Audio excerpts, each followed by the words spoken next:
I never thought I'd get through D-Day, let alone the next phase or the next phase. I thought I was going to get killed instantly.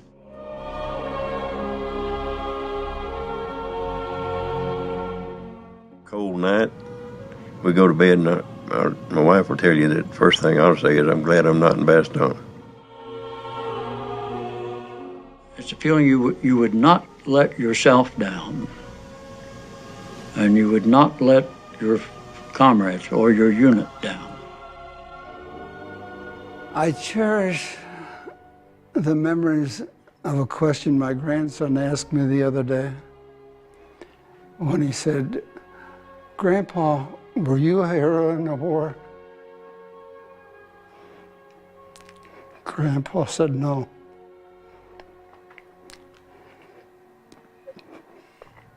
But I served in a company of heroes.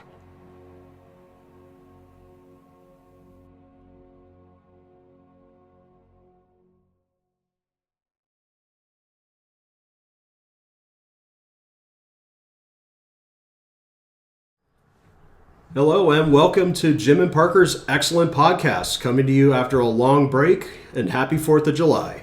Most excellent.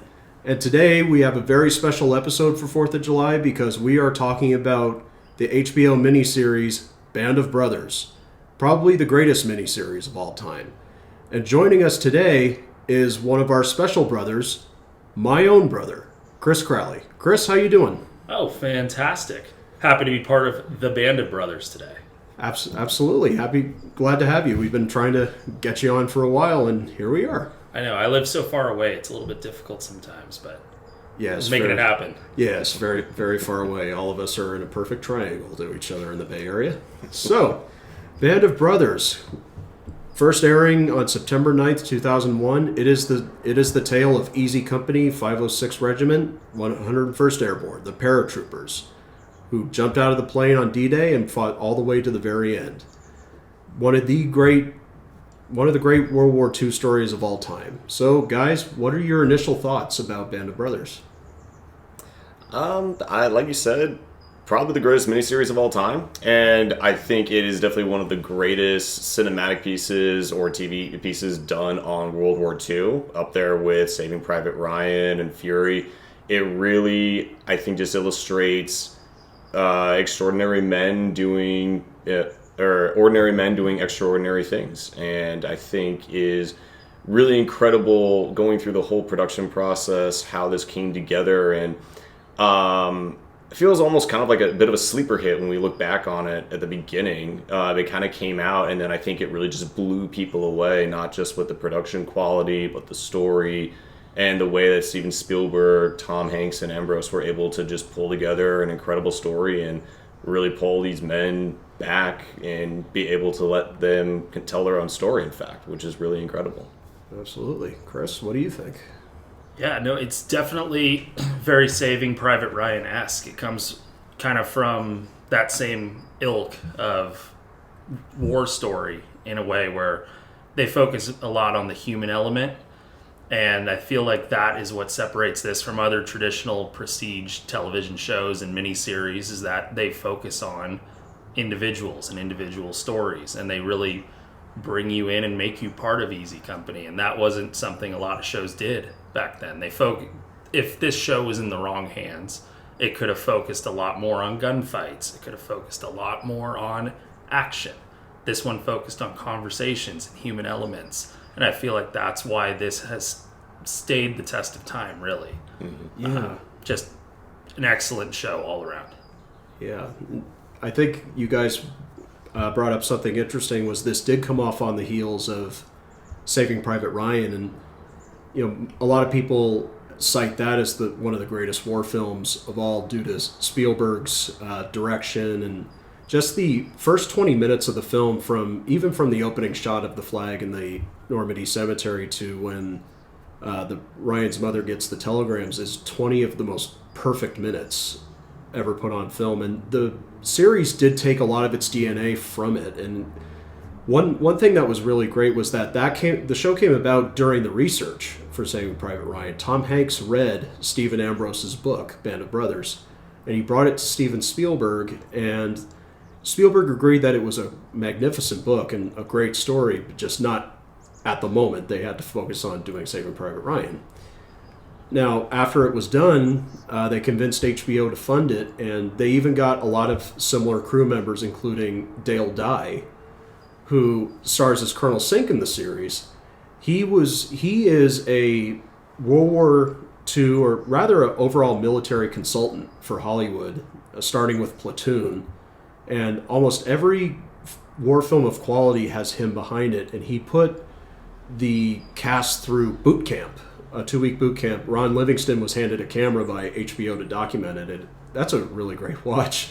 Seeing the guys really band together, and he even forced them to use their character names. So no Ron, no Damien, no this, no that. It was Dick, it was Lou, it was Lipton, and all that. And that's one of the things I think that helps it stand out, was that these guys truly do feel like a unit. They operate as a unit. There's a clear structure. There's a respect for the leadership, but there's also a respect from the leadership on down. It's just one of those things where, as you guys said, it felt like it went the extra mile to portray combat realistically. And you wouldn't even think about it as if you were like, oh, they're holding the gun wrong, or oh, what are they doing here? They just know it, then they execute it, and which I think was expected, because Easy Company was easily the cream of the crop, even in the 101st Airborne. Mm-hmm. Yeah, and it's interesting that it came about out of the research during Saving Private Ryan, and I definitely agree with that decision of doing it as its own thing. And I think that that's what you find in a lot of amazing war stories that come out of not just World War II, but just in general, that there are so many stories in epic fashions that come out of these massive conflicts. And even just within, this is also just within the European theater of war, not to even mention the Africa campaigns, the war in the Pacific, which obviously this then spawned on the secondary kind of sequel series, in a sense, the Pacific, which I think is a fantastic kind of continuation of Band of Brothers and that same kind of thread. And now also Masters of the Air, which I'll admit I've not seen yet, but I'm sure it's really, really good. And I think that what's really great is that when these stories are done well, it does justice and honor to honoring these individual stories and these greater stories of these larger companies, not just focusing on the U.S. Army or the U.S. Marines. It really dives deep and gets into those individual stories in a really strong way, I think. And I think also kind of touching on like how combat and everything is portrayed, I think that it portrays it very seriously and with like all the strategy and things involved, but then also sometimes some of the both crazy awful aspects of shell shock, and then even sometimes kind of strangely some of the funny moments, I think, is the beginning of the third episode when they're invading the village. Two of the members of Easy Company get stuck against a barn and everybody else is afraid to go charging on. And I forget which two characters. One of them was like, where the hell is everybody? And the guy just blurts out, cutting him off, I have no idea. Yeah. That's kind of almost like, you wouldn't think about it, that like a combat situation would be funny, but I think that it does portray in those realistic moments. And so, and that's just a touch on one of, easily more than 3 or 4 dozen great moments. Absolutely. Sure. And to speak to that, there was also the running joke that everyone in Easy Company would tend to get shot in the ass. That was kind of the running company joke, was unfortunately numerous members, that's how it happened, which is interesting because they didn't do a lot of retreating. It was just kind of like oftentimes they were too far forward and that ended up happening. Mm-hmm. But to speak to something that you touched on earlier, speaking about this generation of Americans, right? We call them the greatest generation. We don't have to debate the merits of that because there's, I'm sure, plenty of people that have different opinions about that. But the acts of bravery that those people exhibited on a daily basis, that it was just second nature to them. That, hey, we're jumping out of airplanes, we're running in front of tanks, we're outmanned, we're outgunned, and there's a lot of Germans over there, but we're going anyway. And it's very impressive that they were able to capture the magnitude of these day-to-day interactions and these day-to-day exchanges of, whether it's gunfire here or taking a gun here or being sieged in, in a forest in Germany. Like, those things were just uncommon up until that point, and that generation just grabbed life by the horns and they did it. And I do feel like that's a very special thing that we do have to mention, right? Is Absolutely. Those guys did a number of amazing things for our freedom, and we can't thank them enough. And the freedom of the world. Freedom of the world. Yeah, Especially France and Italy.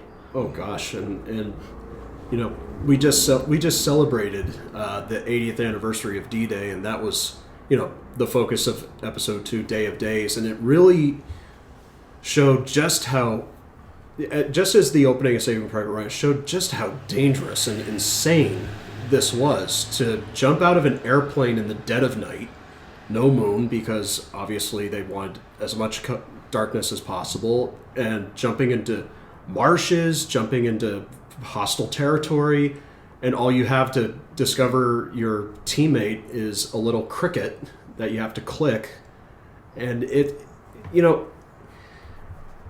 all those things for, and there's such tension at first, between Winters and Garnier, who had just found out that his brother was killed in Italy.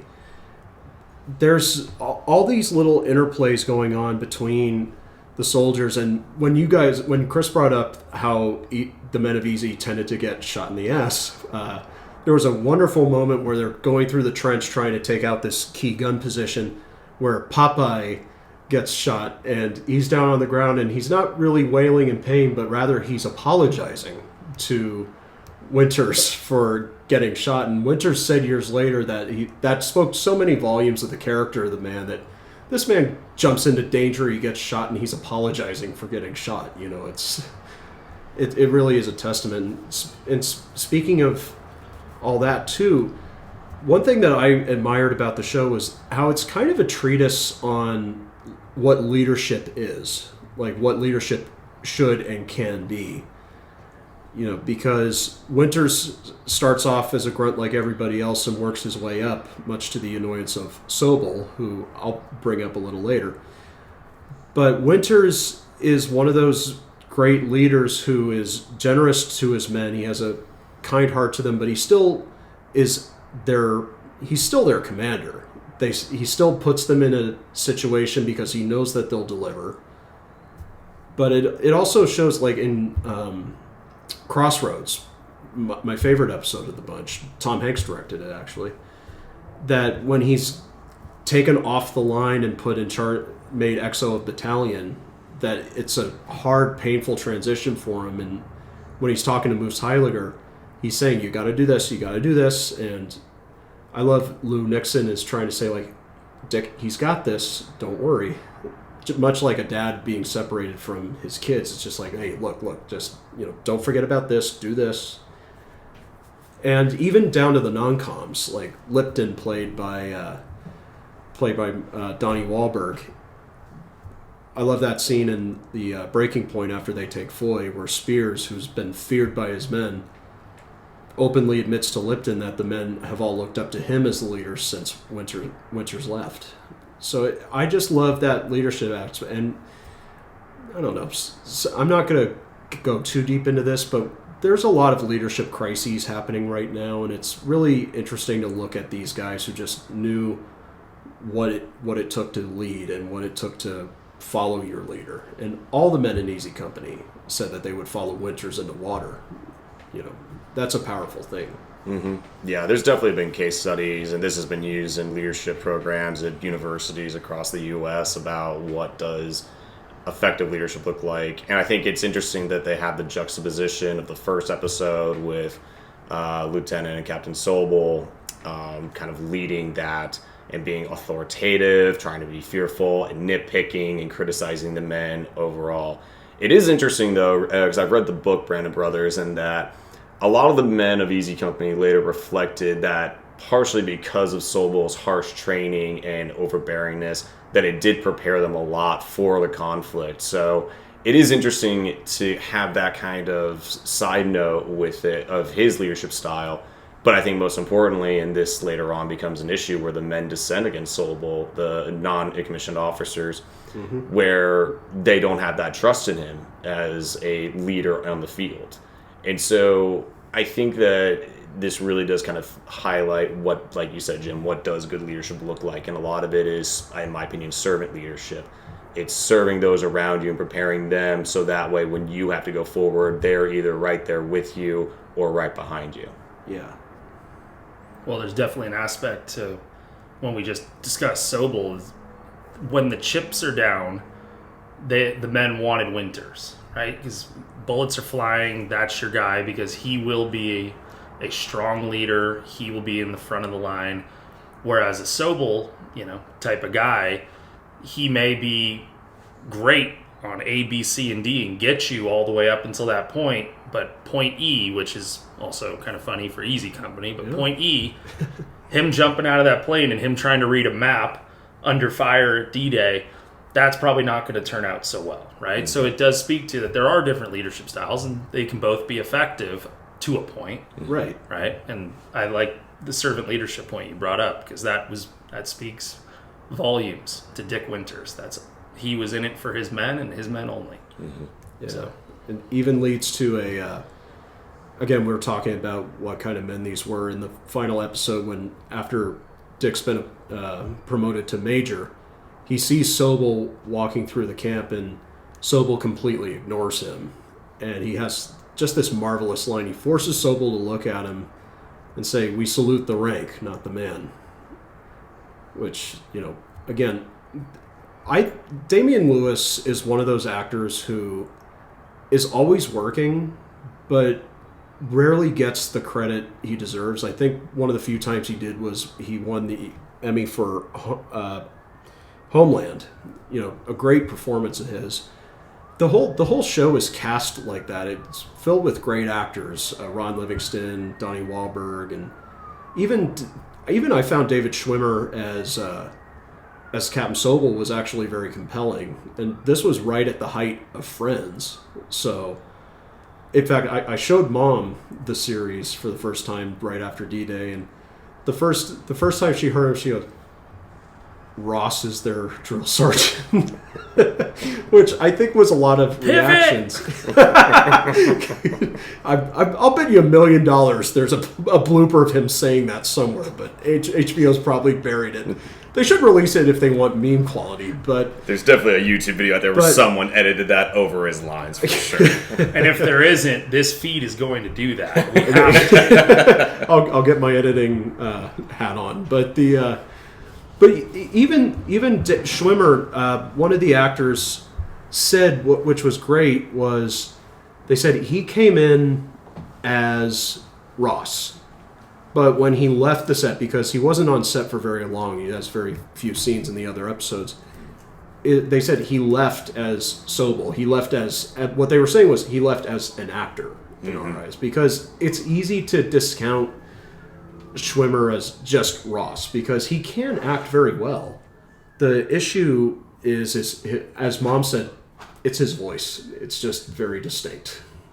A bit. And I think also when you're in a major series like that, Jerry Seinfeld was Seinfeld. Like, for him, people are always going to recognize him as that. And it's hard to break away from those character types and everything. Yeah. Probably the same way that Steve Carell, a lot of people thought he was always going to be Michael from The Office, but with Foxcatcher and other films, he really broke out of that and broke into his own. Yeah. Which I think is a testament that it can be done, but it's extremely difficult to do. That's and true. I think that's also sometimes a challenge of what actors and actresses want to do, is they want to challenge the boundaries around themselves or beyond what people think they can be. Yeah. Not kind of a different actor, not related to this at all, but Matthew McConaughey had that sort of reflection of, hey, he didn't want to be that leading man in all these rom-coms, and actually took time off and waited for a movie role that would allow him to break out with that, which was Mud. After the Mud, he got a lot of traction, and then eventually went on to win an Oscar for Dallas Buyers Club, started Interstellar with Christopher Nolan directing at the helm, and he's had an incredible career because of it. Yeah. Even just looking at the supporting cast, even the kind of no names that they cast, Schwimmer was the biggest star at the time in the cast. But even I was kind of gobsmacked because I found out the actor who plays Martin is actually Dexter Fletcher, who has become a very good director. He directed Rocket Man, he directed Eddie the Eagle, and he finished Bohemian Rhapsody when Bryan Singer got fired. So I was just like, oh wow, look who that is. Who's, with all this discussion of casting, favorite character? Chris, what do you think? I mean, I think the easiest solution here would be to say Dick Winters. Yeah. When we were just talking about branching off afterward, to see him play Lieutenant Winters and then ultimately turn around and play Bobby Axelrod. Those are two very different people. Very different people. And, kind of shows you the range. But I would say, obviously everyone's answer is going to be Winters. If you pressed me further on it, I would probably say, I really appreciated Buck Compton. Yeah. Just for his leadership and, truly being just one of the most amazing friends in the show. When he lost his two friends, Toy and Garnier. Oh, yeah. I mean, it absolutely tore him up. And they show, UCLA football player, right? Like, he is a stud athlete. Mm-hmm. He dated the prettiest girl, at UCLA, as the story goes. Yeah. And, it broke him. And I really appreciated that, watching his internal struggle with that. So I would say, he has to be up there. He absolutely does. Great. Yeah, Neil McDonough, brilliant. Yeah. Brilliant. Also another actor that's done a lot of great roles, who kind of flies under the radar a bit. Yeah. Partially for an interesting reason that he has a policy about not doing any sort of like sex or even kissing scenes and all that. It's a way of staying faithful to his wife, and he's lost a lot of roles because of that. Yeah. So kind of an interesting like personal ethical standpoint of like standing up for your marriage or personal beliefs, and still being a really successful actor. Upstanding man playing an upstanding character. Yeah, but I would agree with Chris. Like, I think Buck Compton, like that sort of effect. It's not only the effect of war, I think, but then also I think the expectations that he would kind of have for himself as a man and as a leader there, and really struggling to deal with everything going on, and also one of the toughest points of the campaign for them, probably beyond the jump in D-Day. Yeah. And I think really showing that it may have hurt him, but ultimately he was able to rejoin the men eventually and kind of continue being a leader, even though he wasn't doing it on the front lines necessarily. And I think that takes a lot, and I think that is a really difficult thing to do, especially men back then, where mental health wasn't really talked about. PTSD wasn't even really a thing. It was called shell shock back then, which even then doesn't even account for all the horrible things that their minds are doing to themselves. Yeah. And I think it just shows incredible character in order to work through all that. I agree. On this rewatch, I of course admire Winters, and I admire Buck Compton. One of the characters that really grew on me on this rewatch that I want to talk about was Doc Rowe, Eugene, because he was always in the background, and I guess I don't know what it was in the past, but I liked the episode of Bastogne where he was the focus, but this time I was like, this is a really interesting perspective, because he's the medic. They're not armed. They never got a weapon. Yet they have to charge to the front line, and they have to, with meager supplies. Bastogne, the first half of the episode, all he was doing was scrounging for just the most essential, morphine needles, which, are treated like gold at that point. And he meets the French nurse in Bastogne, Renee, who was a very real figure.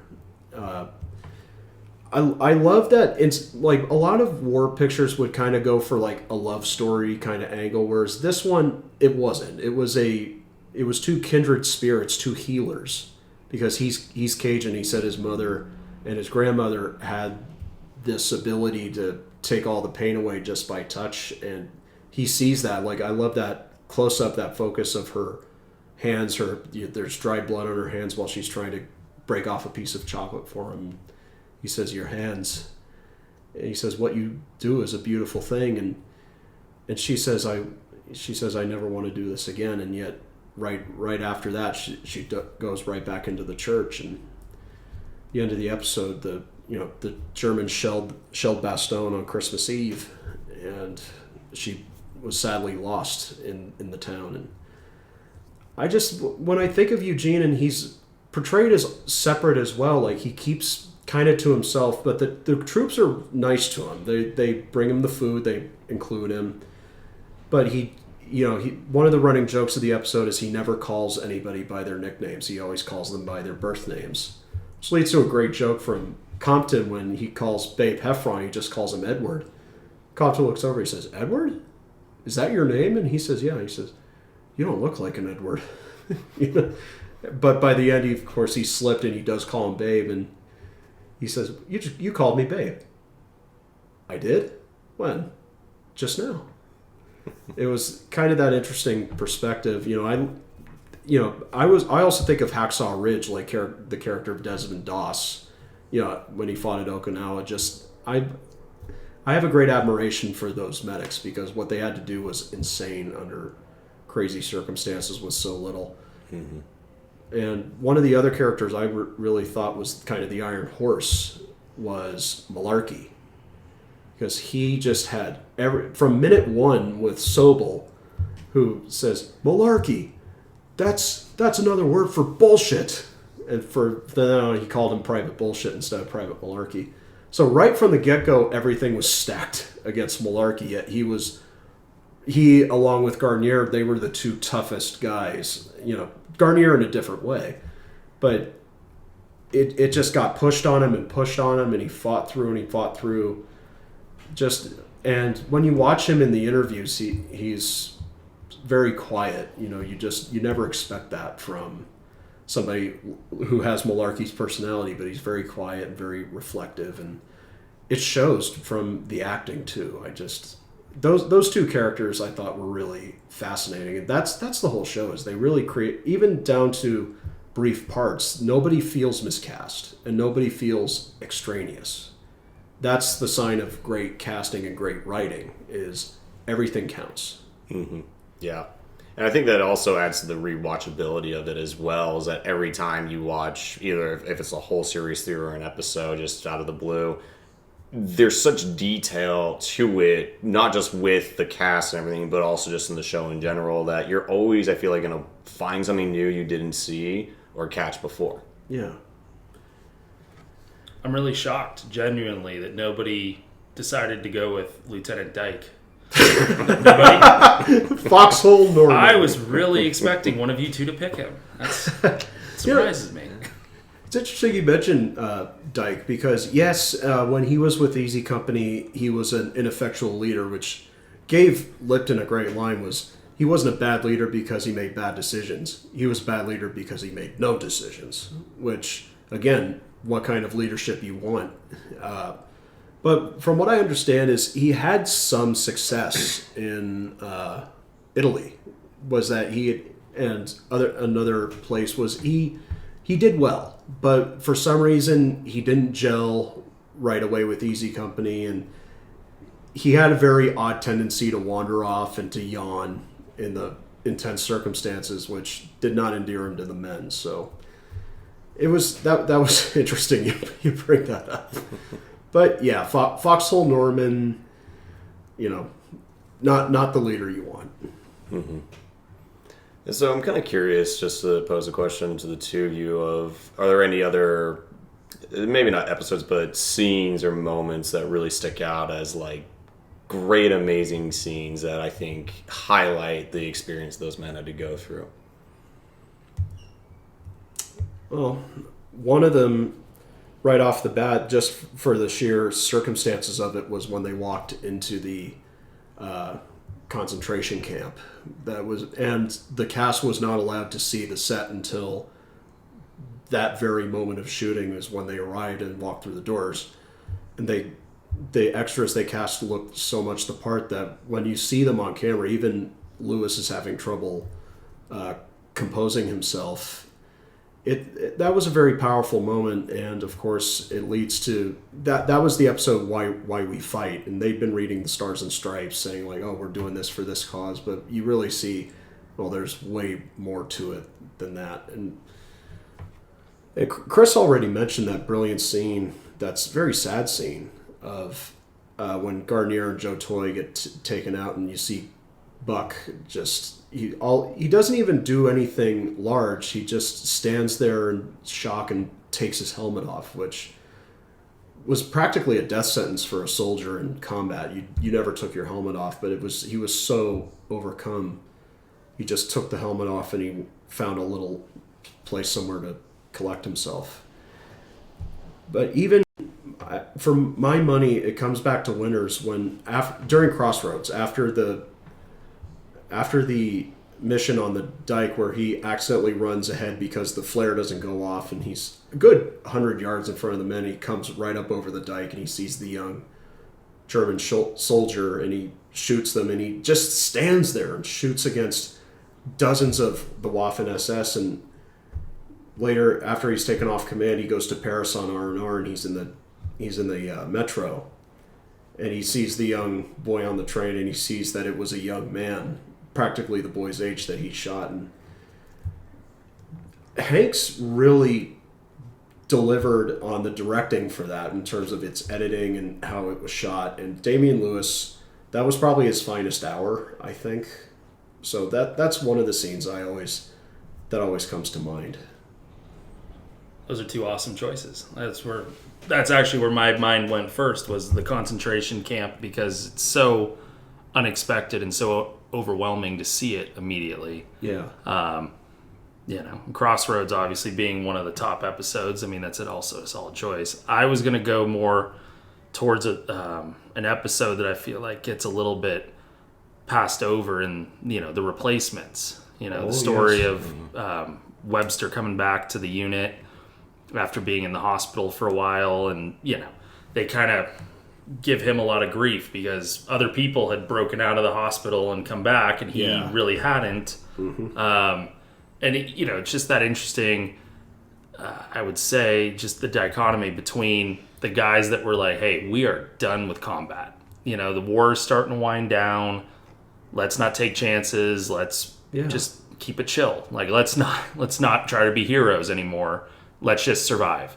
And then you have the replacements or the new guys that are joining that are like, hey, how can I find combat as quickly as possible? I cannot wait to go on that patrol across the river to go grab, a couple prisoners. I'm excited to do that. And the other guys are like, are you kidding me? We have to go grab prisoners. And then to be forced to do it a second time because it was so successful, I think that's probably the scene that stands back out to me, is Colonel Sink, going, oh my God, I'm so excited we got prisoners. Let's do it again. Yeah. It's like, what? You just did something incredibly dangerous. Let's go do it again. And then again, we go back to the leadership of now Major Winters saying, we will report back tonight that we crossed the river and we found nobody.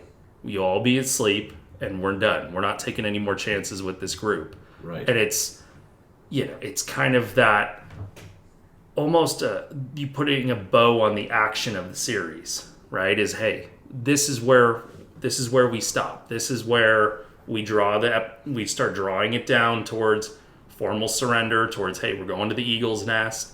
Yeah. And to me, that is kind of an overlooked episode and an overlooked couple of scenes. You got Tom Hanks' brother just wandering in. His son. Excuse me. Colin Hanks wandering in all bright-eyed and bushy-tailed with his Annapolis ring. Like, oh, here, let me get in the battle. Mm-hmm. It's like, no, dude. Stop. We don't need to do that. So, I mean, it was kind of just a scene that sticks out in my head right now. Nice. Mm-hmm. Great choice. Yeah. I think we're all thinking the same. And the reason I pose that question is because the scene that comes to mind when I think of that question is the concentration camp scene. And just the harrowing, just the setting, and like you said, the secondary actors who played the Jewish prisoners of war in concentrations, it reminds you of how evil the human spirit can be in its worst moments and how calculated it can be with that. And then just seeing kind of the burn pits and everything, and then also just that they were kind of locked up there just to be left like animals left on a ranch with nothing left but just to die. It's truly awful. having been to Auschwitz myself and going through gates there and and that's a very different experience compared to the camp that they found, but in a similar vein. But when you walk through those gates, you feel just that evil spirit linger over you. It's really awful. And I think I can imagine how those actors probably felt in some sense of walking through that, probably even more so of like seeing that recreated and something recreated like that hadn't occurred since the mid 1940s. Yeah. And it's awful. I think that, and it's also an interesting take too, because we've seen a lot of movies and a series also done on the Holocaust and everything from, Holocaust survivors just trying to go through it and what they had to do in order just to survive that. Yeah. And so it's interesting to see this other take of it and how the soldiers kind of reacted to it as well, and what they had to do in order to kind of maintain peace and kind of help them transition through that process. Yeah. One of the worst, it's just it gives me shivers. One of the worst lines is that, we have to keep them in here or we can't give them too much food or water because they'll go sick and it could throw their systems into shock. And even worse was their translator, Liebgott, was the one to tell them, and you could see in his face just how horrible this is for him to say, but of course that is the problem, is they're right that if they ate too much or drank too quickly, they could die right then and there.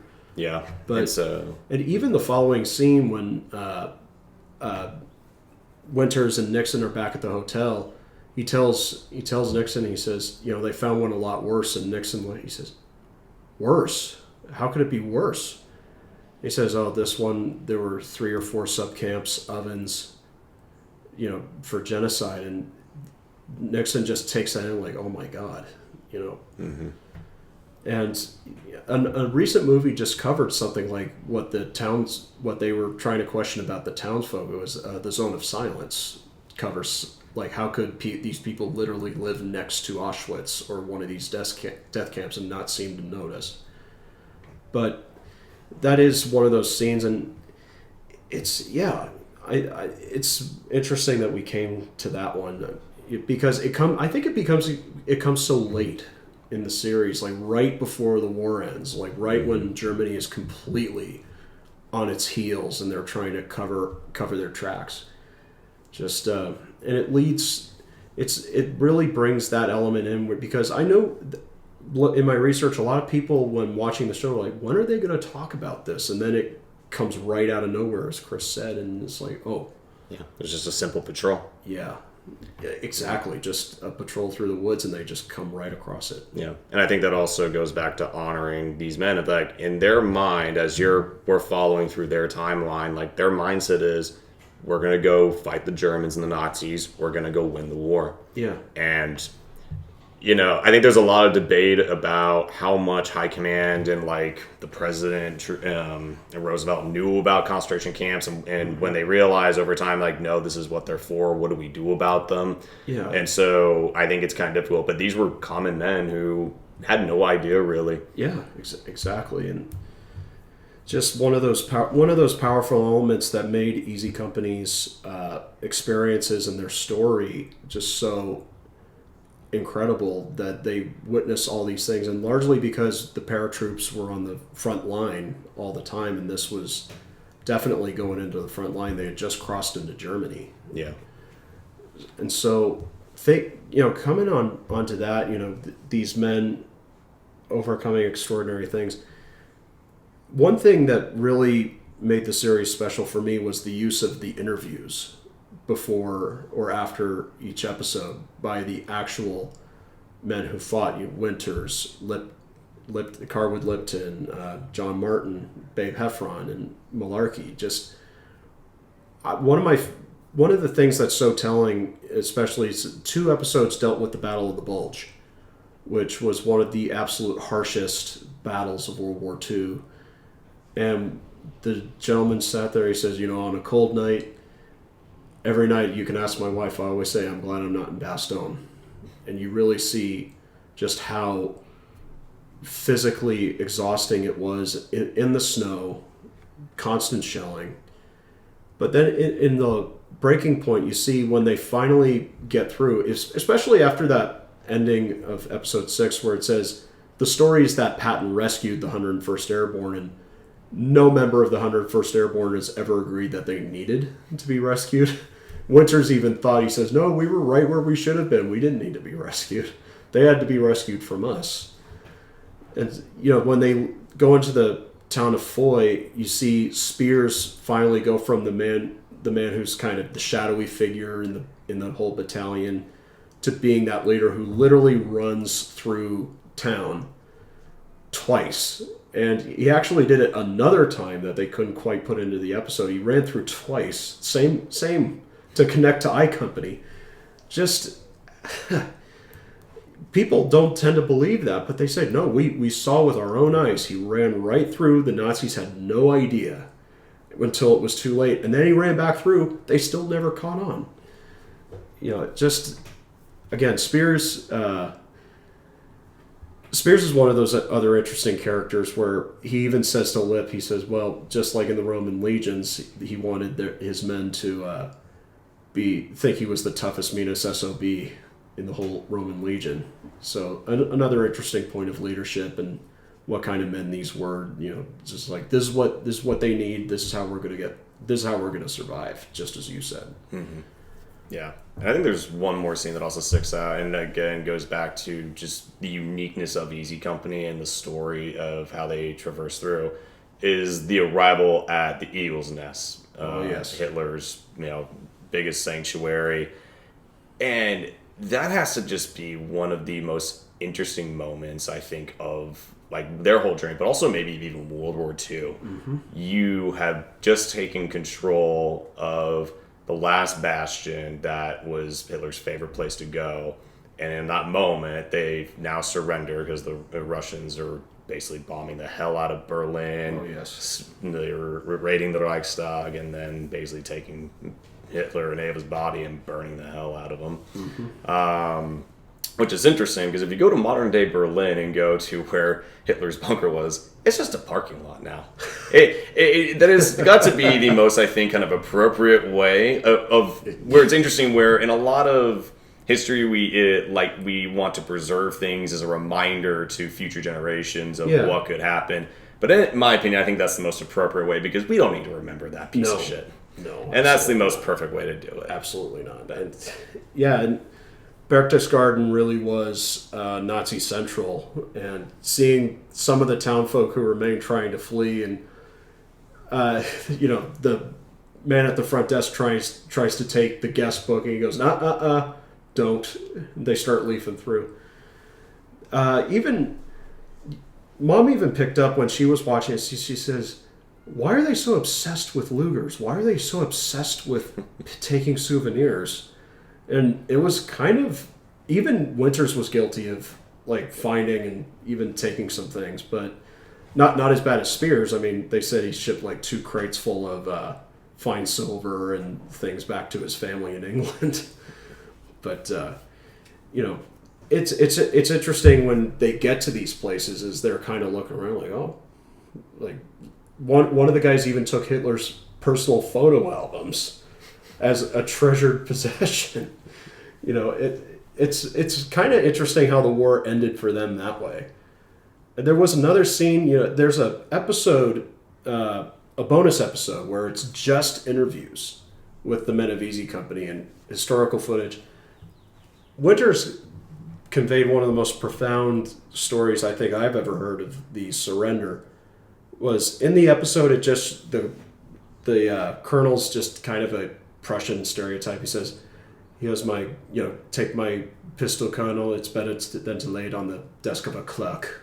And Winters you can see he's a little offended by that, and he says, keep your sidearm.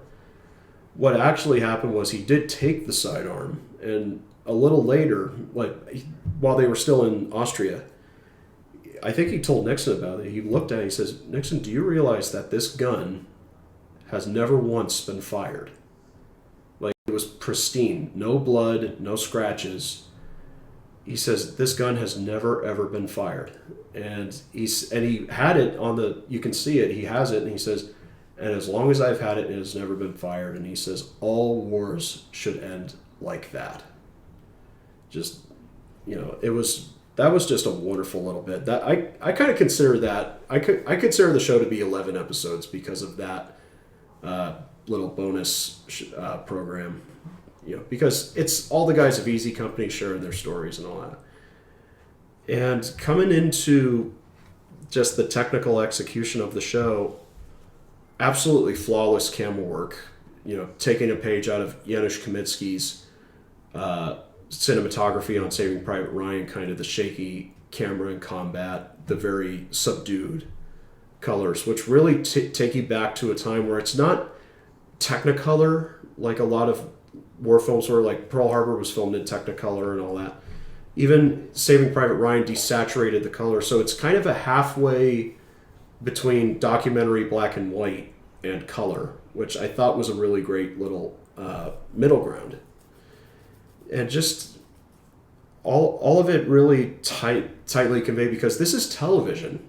I sometimes do forget that it's TV, that they shot it like a movie, but they still relied on the close-up perfectly, especially, like when Winters is shooting that soldier, that reaction of Damian Lewis, like just that split second, do I run or do I shoot? One of those things. Mm-hmm.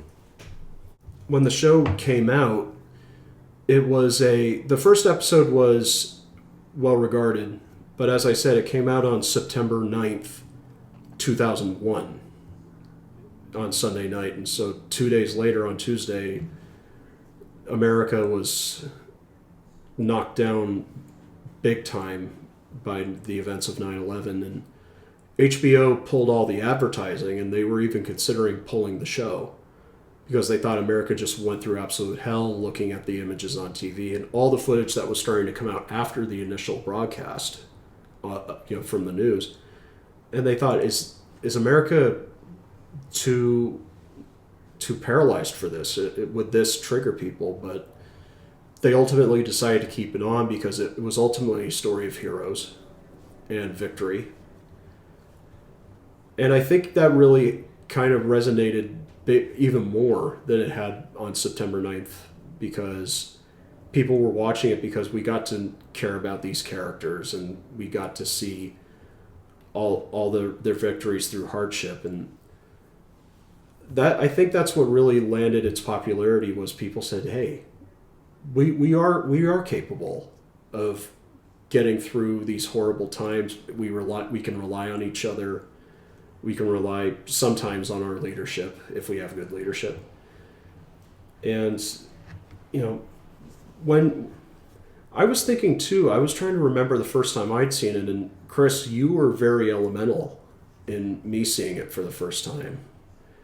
Maybe, and because one of the first DVDs you ever bought, we were at Best Buy, I think, and you saw Band of Brothers and bought the series. And we even showed it to our neighbor, Aaron, up the street, and he's a Marine. What did you think when you first saw it? Do you remember? Or? Well, I would say the original way that I saw the show, because I fell in that category where I was too young to watch it on network television. But my freshman year of high school, our freshman football coach and chemistry teacher, who probably could have been, Breaking Bad could have probably been written about him. Shout out Coach Stecker. But he, they showed it to us on a Friday before we played Archbishop Midi, and the whole entire theme of the week was brotherhood. And we had Friday off for quarter break, and he said, we're going to watch the Currahee episode. We're going to start it off right. We watched the first episode, and everyone was kind of like, wait, is that it? Do we get to watch any more? And it's like, no, knuckleheads, we have to get on a bus. We're going to go play Archbishop Midi. That's where we're going. Yeah. So that's kind of what spawned me into saying, hey, this is a 10-part miniseries. I need to acquire it somehow. Yeah. And we didn't want to pirate it because that felt like the wrong thing to do. So got to buy it on DVD. Yeah. Got to spend your money on that. So, I'm glad that, we were able to do that. Yeah, and not long after the Pacific came out, so we also acquired the Pacific, which is kind of fun to compare and contrast the two a little bit. But a little bit, yeah. But the Pacific came out like a little while later because Band of Brothers was 20. So almost like 10 years later. It's actually funny because I actually saw the Pacific first before I saw Band of Brothers. Again, I think Chris is a couple years older than us, and so we definitely were on the younger side of that. And so I remember seeing the Pacific on HBO, and I was blown away by that. Yeah. And then kind of quickly realized like, oh, there's like Band of Brothers, and so I then ended up watching that, and was at first I was a little, I'll admit I enjoyed it, but I wasn't sure I enjoyed it as much as the Pacific because with the Pacific it's about three different characters. Yeah.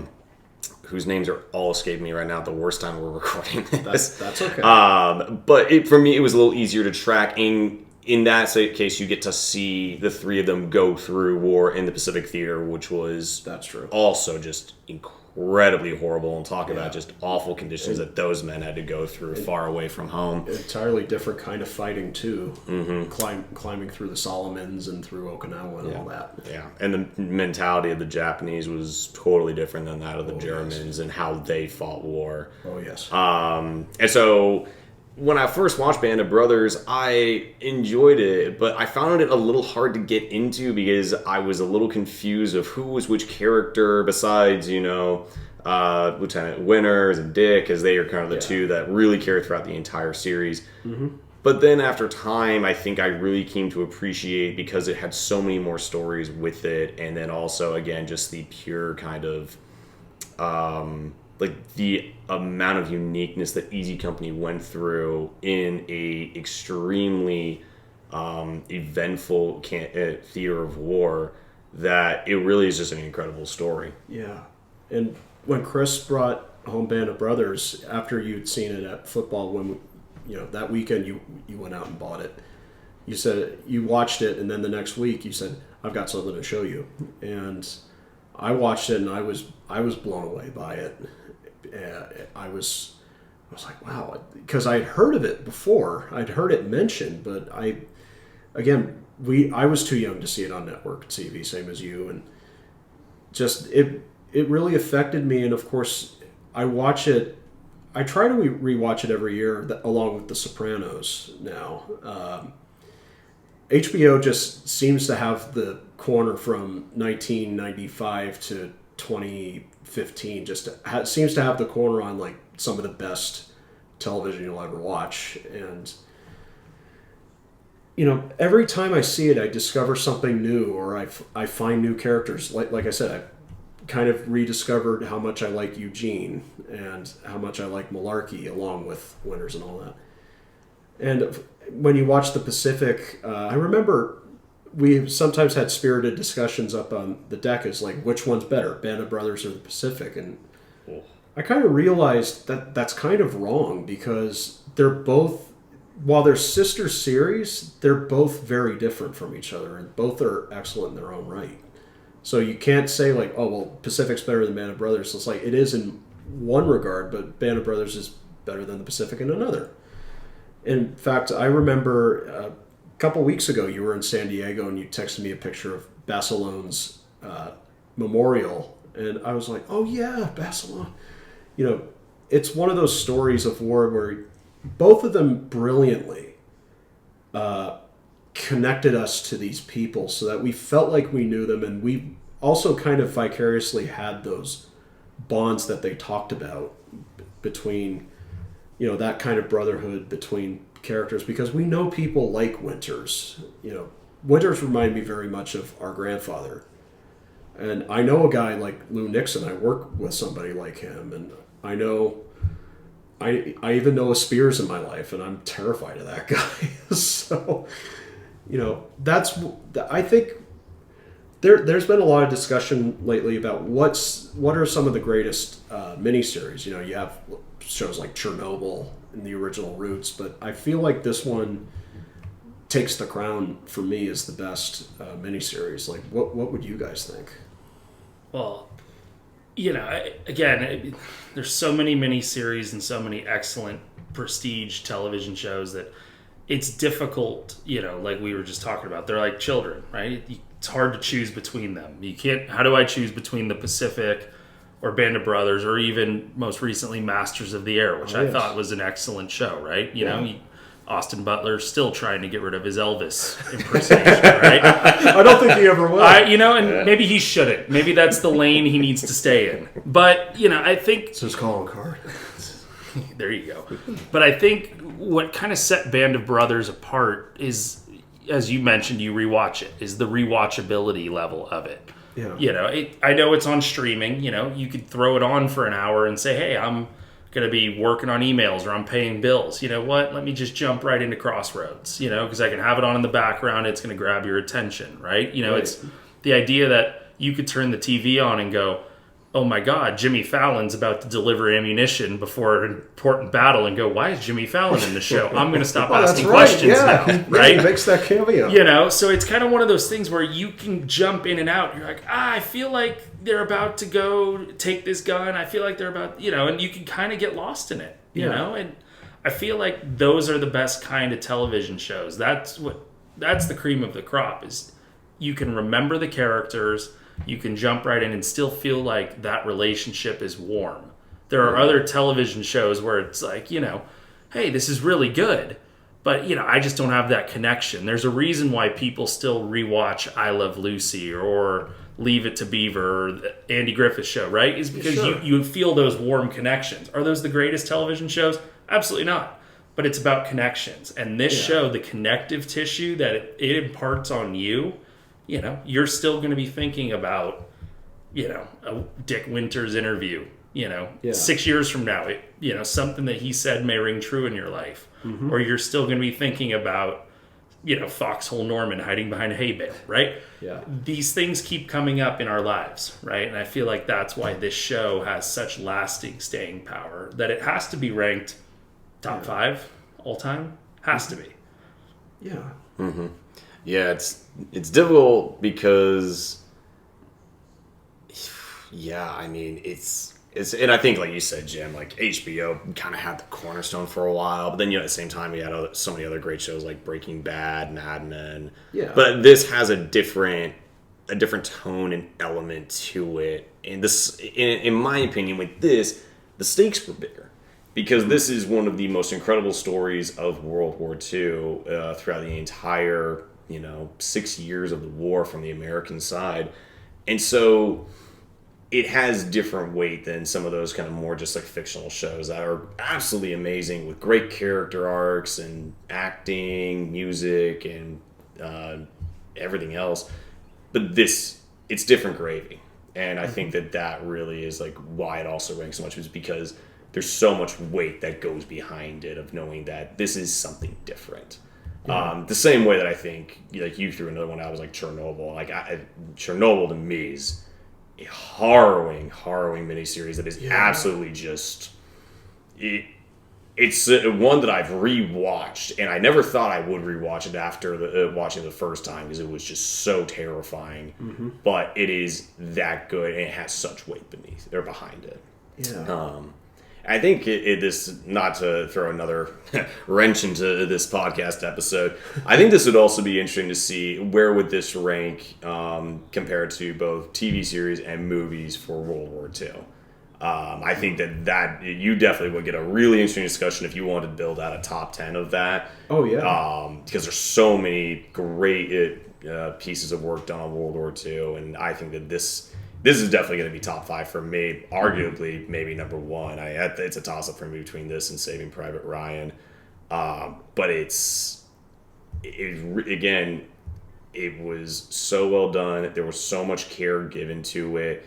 And I think Spielberg and Hanks just continue to not only be masters of their craft, but also masters of honoring American and world history as well. Yes. Something that I think is not found very often by directors or producers these days. Yeah. Parker did mention one thing, that being me, and Chris knows how much I love film music and even television music. No. Is not you. He knows, First of all, I got to lead it in that when I was showing Mom the episodes, all the streaming platforms have the skip intro button, and I said to her, when the music queued up, it said skip intro, and I said, "How dare you? I will never skip that. I'll never skip the intro for Band of Brothers." Part of the reason is another key contributor to the show that I think really helped elevate its emotional heft. Instead of forcing it, it elevated it, was Michael Kamen's incredible music. You just watch the intro. It's 2.5 minutes long, but you're never thinking about the length. It really gets the emotions going and even the tears in the eyes. And it was one of the last big projects Michael Kamen completed before his very untimely death in 2003 or 2004. And this guy was a great composer. I mean, he did the first 3 Die Hard movies. He did all 4 Lethal Weapon movies. He did even great small stuff like Mr. Holland's Opus. He did 101 Dalmatians. He did so many wonderful scores. Robin Hood, Prince of Thieves. If you watched adventure movie trailers in the 90s, you'll almost always hear his music. And he even did The Three Musketeers that you and I grew up with big time. He was wonderful at getting to the heart of it without being overly manipulative. I think he was able to put his finger on the pulse of Easy Company and really come in when he absolutely needed to, because a lot of these episodes don't have a terrible lot of music. But when it does, it makes an impression, and it really does make an impact. And as I said, elevates the music. And and even the Pacific had Hans Zimmer and several other composers working on it. It's when you pick that right person to say hey, we've got a great show, now let's just bring it up another notch with the music, just put the finger on it. And I always love talking about composers because they're such a key part of any show. And when you watch that intro, it really is setting you up for what's about to come. It could either be a touching episode like Bastogne, or it could be action-packed like The Turning Point or The Last Patrol. But it really rings true this kind of lost generation, the greatest generation, as Chris started us off with. Just one of those wonderful scores that I hope people will appreciate, like the great theme. And even, one more thing, that music when they're climbing into the sky trains about to take off for D-Day is one of the most incredible build-up sequences of music I think I've ever seen in anything, really, because it just, again, it conveys the terror, the anticipation, and the overall weight of what's about to come. And it's just the planes taking off, it's just like they're off the ground, and it's like no turning back. It's just wanted to give a shout out to a great composer. Mm-hmm. Absolutely. Well, gentlemen, I think we've had ourselves a really wonderful discussion tonight, and thank you guys for coming in. And Parker, I'm glad we're able to record again after such a long time. Just wonderful. And Chris, absolutely brilliant. We're so glad we were able to finally have you, and we definitely want you back in the future. I think we've put the feelers out for a possible episode on Heat, directed by Michael Mann, or an episode about Backdraft by Ron Howard, one of your favorite movies. So hopefully we'll have you back, and thank you for coming. It's been absolutely wonderful. Absolutely, it's been a pleasure, boys. Thank you, good sir. Well, and that being said, I'm Jim Crowley. I'm Parker Glazner. Chris Crowley. And this has been Jim and Parker's excellent podcast, Band of Brothers. Most excellent, and happy 4th of July, everybody. Happy 4th of July. Have a good night.